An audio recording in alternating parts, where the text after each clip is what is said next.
जो उनके जोड़ों में दर्द जो होती है, जो उनको चलने बैठने में मुश्किल पेश आती है, नमाज़ पढ़ने में मुश्किल पेश आती है, किचन से कोई चीज़ निकाल के दें ताकि उनकी आसूदगी हो सके, उनको शिफा मिल सके। जी, आधा कप रोगन बादाम में 7 अदद इंजीर को डिबो दें और रोज़ाना रात को 1 इंजीर जितना उसके अंदर रोगन आप ये उठाएं। सर जो बुजुर्ग हैं उनकी नींद डिस्टर्ब हो जाती है, उनकी नींद कम से कम होना शुरू हो जाती है। नुस्खा मैंने बताया है रोगन बादाम में इंजीर का, ये बड़ा बेहतरीन है और अगर ज़्यादा 7 दिन ये अमल करें, 7 दिन के अंदर ही आपका ईमान ताज़ा होगा। आप सर्दी बड़ी इफेक्ट करती है, तो उनके लिए कोई ऐसा टोटका दें जो उनके जोड़ों में दर्द जो होती है, जो उनको चलने बैठने में मुश्किल पेश आती है, नमाज़ पढ़ने में मुश्किल पेश आती है, कोई किचन से कोई चीज़ निकाल के दें ताकि उनकी आसूदगी हो सके, उनको शिफा मिल सके। जी, बुजुर्ग जो लोग सर्दी बहुत लगती है या असाबी वीकनेस फील करते हैं, उनके लिए तो एक बेहतरीन चीज़ है कि रोगन बादाम ले लें। जी, आधा कप रोगन बादाम में 7 अदद इंजीर को डिबो दें सही है। और रोज़ाना रात को 1 इंजीर जितना उसके अंदर रोगन आप ये उठाएंगे, नुचर जाएगा, नुचर जाए, जो उसके अंदर जज़ब है उसको आप कोसे दूध से ले लें। 1 इंजीर ठीक है। 21 दिन बाद, 41 दिन बाद वो आप खुद महसूस करेंगे कि आपके असाब में एक तकवीत मिली है। विटामिन डी से मिलेगा, आपकी खुश्की ज़ायल होगी, तरावट बहाल होगी। अक्सर जो बुजुर्ग हैं उनकी नींद डिस्टर्ब हो जाती है, उनकी नींद कम से कम होना शुरू हो जाती है। नॉर्मली 8 आवर्स नींद कंपलसरी है एक हेल्दी मैन के लिए, लेकिन जब आपकी नींद 4 घंटे 3 घंटे रह जाती है तो मज़ीद असाब कमज़ोर करती है। तो ये जो नुस्खा मैंने बताया है रोगन बादाम में इंजीर का, ये बड़ा बेहतरीन है और अगर ज़्यादा कमज़ोरी है तो 7 अदद पर डे के हिसाब से पिस्ता भी डाल लें बीच में। ठीक है। डेली की 1 इंजीर खानी है। 1 इंजीर और 7 अदद पिस्ता रात को रोगन बादाम में, वो 7 दिन बाद की दोबारा, यानी 49 पिस्ते और 7 इंजीर आप डिबो के रख दें। ठीक है, 7 दिन खानी है। 7 दिन ये अमल करें, 7 दिन के अंदर ही आपका ईमान ताज़ा होगा। आपको खुद अंदाज़ा होगा कि जी 7 दिन के अंदर मेरी अंदर बहुत बेहतरी आई, तो यकीनन आप इसको 21 दिन और 41 दिन पूरा कोर्स करेंगे। अच्छा, खासतौर हम देखते हैं कि लाहौर के अंदर ही नहीं, पाकिस्तान सारा जो है वो मैदे का मरीज़ बन चुका है। तो इस पे अब बताएं कि क्या ऐसा टोटका है जो मरीज़ जो मैदे के, इनको पुराना मसला है मैदे का, अल्सर या वो कोई ऐसा टोटका बताएं कि उनको ज़रा शिफा हो जाए, वो अपनी बेहतरीन उनका मैदा हो जाए, हजम अच्छा कर सके। जी देखिए, मैदा जिसमें इंसानी का हौज़ है और तमाम तर रगें इस हौज़ से वाबस्ता हैं। और आपने लाहौर की बात की कि लाहौर के अंदर आपको पता है कि बहुत ज़्यादा लोग अब खाबों का शहर है। खाना पीना इधर जो है ना शौक और ज़ौक़ शौक से किया जाता है। दावतें यहाँ डेली की बुनियाद पे, पहले वक्तों में होता था शादी है, सालगिरह है तो दावत होती थी। अब चूँकि पैसों की फरावानी है और होटल और नए नए, गरीब मुल्क है, कर्जा लेके मुल्क चल रहा है, आप करें, अमीर पैसा बड़ा है, बहुत पैसा है। हकीम साहब खिलाफ करते हैं। हकीकत बता रहा हूँ, आवाम के पास बहुत पैसा है, इतना पैसा है कि उनको ये नहीं पता कि हमने पैसा खर्चना। हकीमों के पास होगा, हकीमों के पास होगा। देखिए, हकीम दरवेश लोग होते हैं, जो कमाते हैं वो खर्चते हैं, अल्लाह की राह में भी देते हैं और खर्च भी करते हैं। दावत हकीमों के पास होगा। नहीं हजरत, हम आज भी, हकीम साहब कितना कमाते हैं महीने का? हजरत मैं 35 साल की जो मेरी कमाई है वो मेरा 3 मरले का घर है। अच्छा, आज भी। और एक मेरे पास 15 मॉडल की गाड़ी। खुफिया तौर पे कितना रखा हुआ है?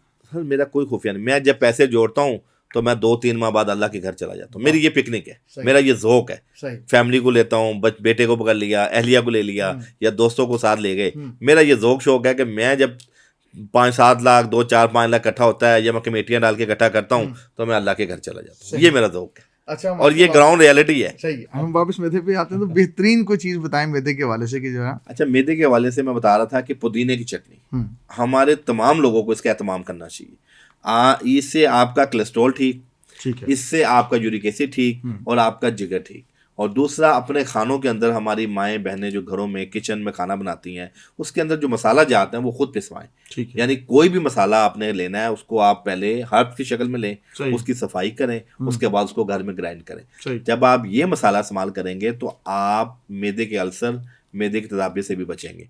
और पुदीने की चटनी के अंदर क्या है जी, पुदीना, अनारदाना, अदरक, लहसुन, अजवाइन, ज़ीरा सफ़ेद, ये चीज़ें डाल के थोड़ी बहुत कलौंजी और मेथी दाना भी हम उसमें डलवा देते हैं। तो आप इमेजिन करें, ये हर खाने के साथ 2-3 चम्मच लें। जो मैदे का मरीज़ है वो कुछ दिनों बाद अल्लाह के हुक्म से मैदे का मरीज़ नहीं रहेगा, भूख भी बहाल होगी, गैस भी नहीं बनेगी, तबखीर भी नहीं होगी और ब्लॉटिंग भी नहीं होगी। ठीक है। दूसरा बताइए, फैटी लीवर बहुत ज़्यादा नौजवानों में पाया जाता है, इसकी एक तो वजूहात क्या है और इनसे बच कैसे सकता है बंदा?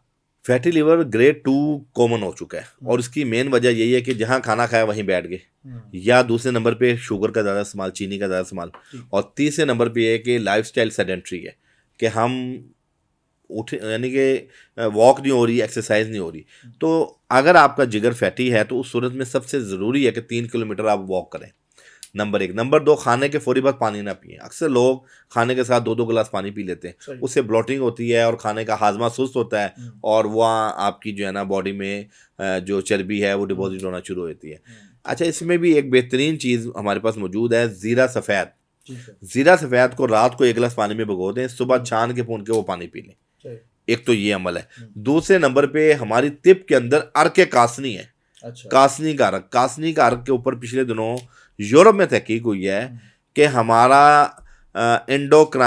क्राइम जितने भी इश्यूज हैं जो गुर्दों के और शुगर के और हार्मोनल जिसको आप कह लें, या जो मेटाबॉलिज्म वाले हमारे जो हैं जिगर के और जो इश्यूज हैं उनको ये रेक्टिफाई करती है। रेफ्रिजरेंट होती है, ठंडी होती है कासनी। तो कासनी का अर्क आप सुबह निहार मुँह और शाम को 5-6 बजे पीना शुरू कर दें, 1/4 of cup twice a day as a BD dose. तो अल्लाह के हुक्म से जो लोग मैदे जिगर के फैटीपन के मरीज़ हैं वो इसे शिफा पाएंगे। और तिब के अंदर आपके प्रोग्राम के तो एक चीज़ है, हल्दी, मलट्ठी, सौंफ और कुटचीनी। अक्सर मैं अपने प्रोग्रामों में चैनल्स में बताता हूँ, हल्दी, मुलट्ठी, सौंफ और कुटचीनी। कुटचीनी के बारे में अल्लाह के नबी ने फरमाया कि ज़ातुल जनब, पसलियों की दर्द, जिन दिनों कोरोना आया था, जिनको रेशा बलगम होता था, सांस में सफोकेशन होती थी, ये कुटचीनी उसमें बहुत कामयाब। इन चारों चीज़ों को आप पिसवा के तो आप आधा चम्मच सुबह शाम सफूफ खाएं। मैदे का अल्सर, एच पॉलोरी के इश्यूज, हेलिकोबैक्टर पायलोरी के इश्यूज और इन्फ्लेमेटरी डिजीज बॉडी में सब रिकवर होगा। अच्छा, बच्चों में हम देखा है कि बच्चे जो हैं वो दूध के बच्चे नहीं पीना पसंद करते, उनके एक उसकी मुतबादिल ग़िज़ा बता दें। जो बच्चे दूध नहीं पीते हैं, देखें उनको गोश्त खाना चाहिए, दही दे सकते हैं उनको, फ्लेवर्ड वाले दही भी आए हुए हैं, सादे दही भी हैं, वो योगर्ट। जो दही है नुकसान नहीं देंगे? नहीं, वो ऐसे जो उसको हमने चेक किया है वो बेसिकली ऐसा फ्लेवर नहीं है, फूड फ्लेवर है जो हेल्थ के लिए नुकसानदेह नहीं है। बस जायका उसमें चेंज हो जाता है तो वो बच्चा खा लेता है बआसानी। दूसरे नंबर पे दूध अगर बच्चा सादा नहीं पी सकता, उसमें आप कोई शरबत, बादाम का शरबत मिला लें, उसमें बादाम और इलायची और सौंफ का एक मिक्सचर बना के 2 चम्मच डाल के सौंफ वाला दूध बना लें, उसका जायका बहुत अच्छा होता है, दूध सोडे की शक्ल में वो बन जाता है, तो वो बच्चों को दें। अच्छा, नौजवानों में शुगर की बढ़ती बड़ी तेज़ी से वजूहात हैं, हम देखते हैं नौजवानों में शुगर बड़ी तेज़ी से बढ़ रही है, उसकी वजूहात और उसके लिए कोई टोटका देना चाहें? देखें, शुगर एक पूरी मैनेजमेंट है। शुगर बताते खुद एक मर्ज नहीं है बल्कि आपका लाइफस्टाइल है। तो शुगर में टोटका तो कुछ नहीं है। देखें, हमारे यहाँ जो पेनक्रियाज जो लबलबा है उसके बीटा सेल डैमेज होते हैं या उसमें डिजेनरेटिव चेंजिंग आती है तो शुगर होती है। इसका आपके ब्रेन के साथ ताल्लुक है। नौजवान आजकल स्ट्रेस बहुत ले रहे हैं। मैं समझता हूँ कि नौजवान स्ट्रेस लेना छोड़ दे तो शुगर जैसा इम्यून स्ट्रेस दिए ही बड़ा हुआ कि जी आप तो कमजोरी बड़ी है आपको।